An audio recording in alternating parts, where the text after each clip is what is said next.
Klik, ruil broers op en wissel zussen in.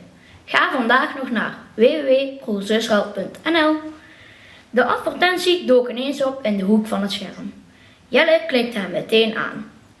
De broer-zusruil website vloekte open en liet vrolijke broers en blije zussen zien.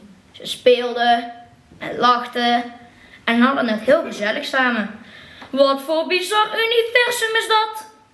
Waar waren de grote broers die hun kleine broertjes pesten, omdat ze altijd zo sloom zijn en slecht in klimmen zijn? Waarom zag je geen geduw en geknijp? En waarom schold niemand elkaar uit?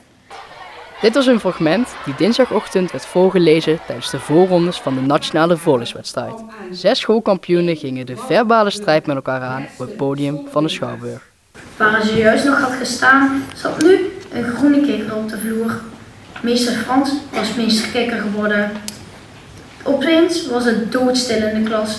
Dennis keek met open mond naar de kikker. Oh hé, het is echt! Op dat moment ging de deurklink omlaag. Nadat over elke deelnemer iets was gezegd, bleef alleen het feedback van Jet Denis achterwege. Uiteindelijk niet voor niets, want zij werd uitgeroepen tot winnares van de ochtendsessie. Wij hebben jou uitgekozen als de beste van de vandaag. Ik ben super blij en toen ze mij niet voor hadden gesteld, dacht ik echt zo, waarom ben ik niet? Maar toen dacht ik van, oh ja, natuurlijk. Maar, ja, ik ben echt super blij. Kijk eens aan, en vond je het spannend? Ja, ik trilde helemaal, maar ik heb er wel van genoten dat ik daar heb gezeten, dat ik hier heb gezeten voor de eerste keer. En ja, ik ben gewoon yes. En had je goed voorbereid om vandaag hier te zijn? Ja, ik heb heel vaak geoefend. Ik heb nog voorgelezen in de klas nog een keer. En ik heb veel tips binnengekregen. En ja. En waarom heb je het boek gekozen wat je gekozen hebt? Meester Kikker heb ik al vaker gelezen. En ik vond het wel een grappig boek ook. Allemaal grappige dingen gebeuren erin. Meester Krabbel probeerde hem gerust te stellen. Hij legde uit dat ze eerst bij de balie een instapkaart moesten halen, dan moesten ze door de douane en dan een goede vliegtuig zoeken. En dan ga je zitten en de piloteres, zegt hij. Sta je met volle mond. Blazen in bel, blaas in roze bel, nu. Simon kauwde en blies in bel. Groter, groter. Simon blies in reuzenbel. Kaya had nog nooit zo'n bel gezien. Hij kwam tot onder zijn kin en te boven zijn ogen en naast zijn wangen. Groter, schreeuwde juffrouw Pot genadeloos. Iedereen wist wat er ging gebeuren. Simon blies en blies, net zo lang verder tot de bel met een knal uit elkaar plofte. Stukjes kauwgom bleven overal op zijn gezicht plakken. Zo, dat is op, zei juffrouw Pot tevreden. En wagen niet om het eraf te halen. Aan het werk. De jury had een moeilijke taak om elke voorgelezen scène te beoordelen.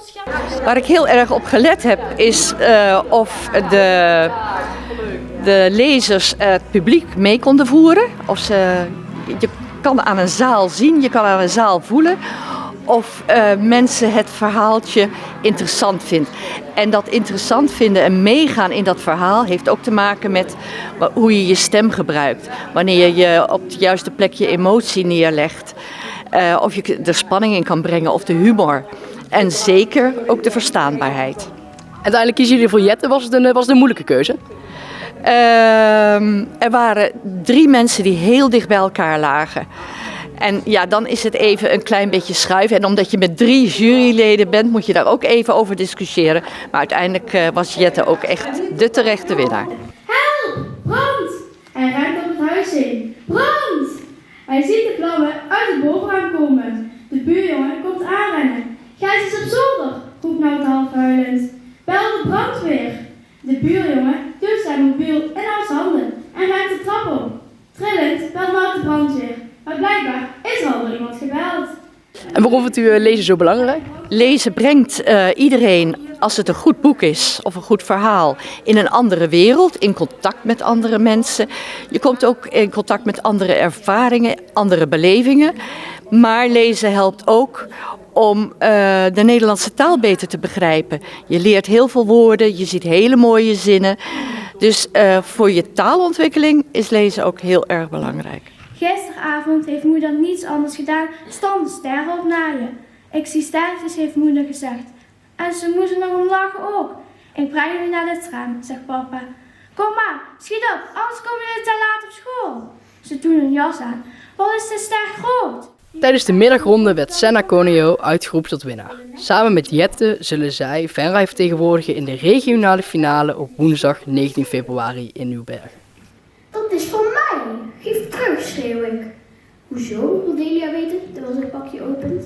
Oma heeft ze voor mij gekocht. Ze zei dat ze voor mij waren. Je hebt nog 5 pakjes over, Tom. Ik eet dit op. Nee, dat doe je niet, zeg ik in paniek. Delia giet melk bij de cereals. Dan houdt ze de kom heel hoog, zodat ik er niet bij kan.